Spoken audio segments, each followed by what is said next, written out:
Bonjour, bienvenue dans ce petit tutoriel calculatrice où on va s'intéresser aux lois binomiales sur TI-83 Premium CE.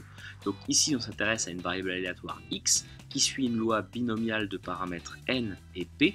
N vaut ici 30 et p est 0,2. La proba pour que x soit égal à 4, on va s'y intéresser. On va également s'intéresser à la proba pour que x soit inférieur ou égal à 6 et pour que x, toujours la même variable aléatoire, soit supérieur ou égal à 3. Prenons donc la TI. Première chose, le menu qui va nous intéresser, c'est le menu en bleu ici, Distrib. En anglais, Distribution, c'est probabilité. Donc vraiment un mot à retenir. Distribution, en bleu.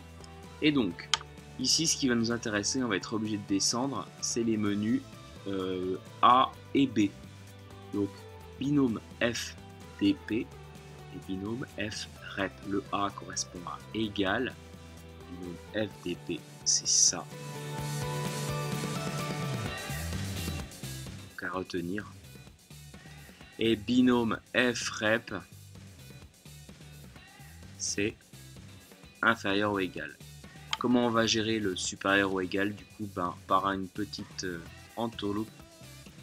X supérieur ou égal à 3, c'est pareil que la proba pour que, plutôt c'est pareil que 1 moins la proba pour que x soit inférieur ou égal à 2. Il n'y a rien entre 2 et 3. Donc, tout ce qui est au-dessus de 3, et ça n'est pas en dessous de 2. Donc on va procéder comme ceci.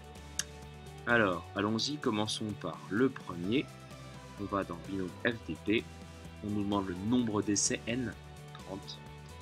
Le P, ici 0,2. La valeur de x en question, c'est 4. On colle et on a le résultat directement. 0,132 avec un 5, 0,133 évidemment, valeur approchée.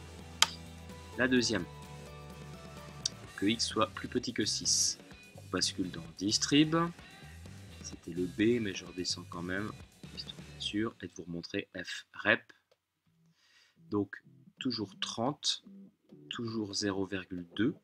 Ici, on va mettre 6 et on va directement avoir le résultat souhaité. 0,606 mais avec un 9 derrière, donc plutôt 0,607.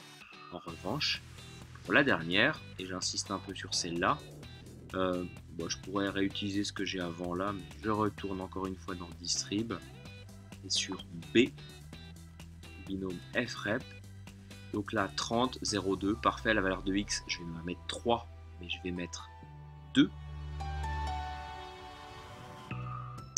2 ici, je fais une fois entrée pour coller ce qu'il me faut ici, puis là je vais revenir un peu en arrière et directement insérer, donc en bleu là, insérer pour pas que ça écrase, 1 moins mon truc, et comme ça j'ai directement mon résultat, 0,9655, encore avec un 8, donc 0,956 approximativement. Voilà pour ce petit tutoriel loi binomiale sur TI, à bientôt pour une prochaine vidéo.